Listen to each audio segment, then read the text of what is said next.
Chapter: Point of No Return. The control center of the sphere was bathed in a soft blue glow, the ambient lights reflecting off the smooth surfaces of holographic displays and control panels. Miles stood in the center of the room, his arms crossed, his expression focused. Kira was at the main console, her fingers flying over the controls, bringing up a series of holographic projections that floated in midair. "Show me the countdown timer," Miles said, his voice steady but firm.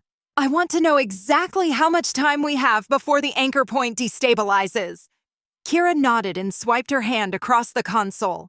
A large holographic countdown appeared in front of them, glowing faintly in red. 27 hours, 16 minutes, and 43 seconds, she reported. "That's our window before the timeline loses coherence?" Miles nodded.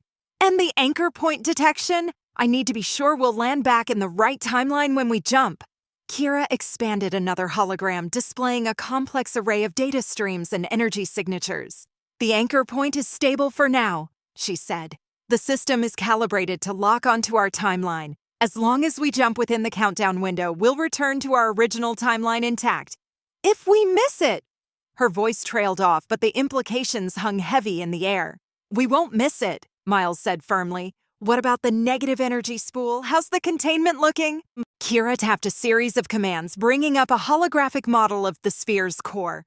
It pulsed with a faint, ominous light as streams of energy were visualized in flowing arcs. "The spool is holding steady," she said. "We've got a build-up rate of 3% per hour. By the time we're ready to jump, it'll be at peak efficiency." Miles stepped closer, his eyes scanning the data.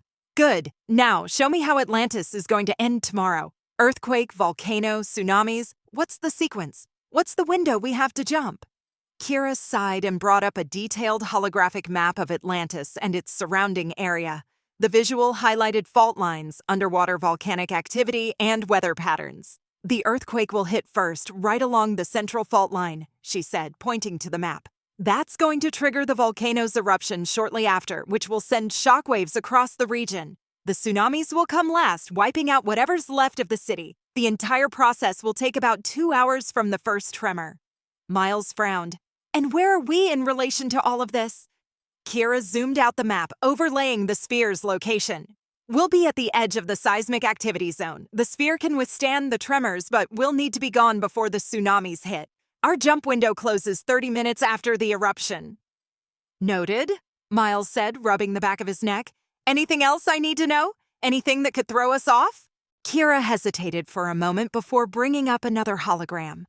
"There's a small spike in energy readings around the metromite crystal's containment field. It's stable for now, but the seismic activity could destabilize it. We'll need to secure the crystal fast and ensure it's shielded properly before we attempt the jump." Miles nodded, absorbing the information.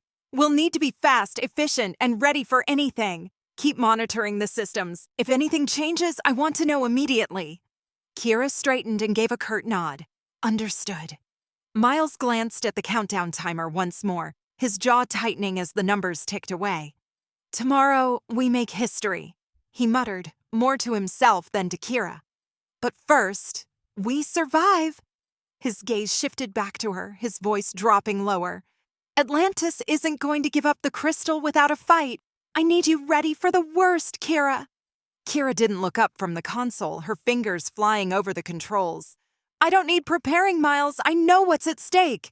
He exhaled sharply, rubbing the back of his neck. "That's not what I mean."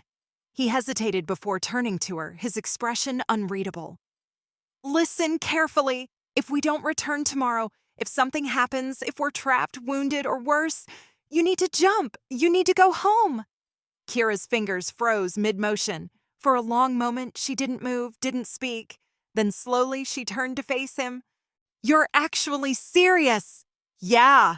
His voice was quieter now, but steady. A beat of silence. Then a sharp shake of her head. "No." Miles frowned. "Kira? No, Miles." Her voice was controlled, but something flickered behind her eyes, something defiant. "You expect me to leave? You?" She scoffed, looking away for a second before meeting his gaze again. "Not happening." He sighed, the frustration clear in his posture. "I'm asking you to survive. And I'm telling you, I don't leave people behind." The words landed between them, heavier than they should have been. The hum of the sphere filled the air, the only sound between them. Neither moved, neither looked away. Finally, Kira exhaled, holding his gaze just a second too long. "Then let's just make sure you come back." Miles studied her for a moment, something unreadable in his expression. Then, slowly, he nodded. "Yeah." No more words were spoken, but nothing about the moment felt finished.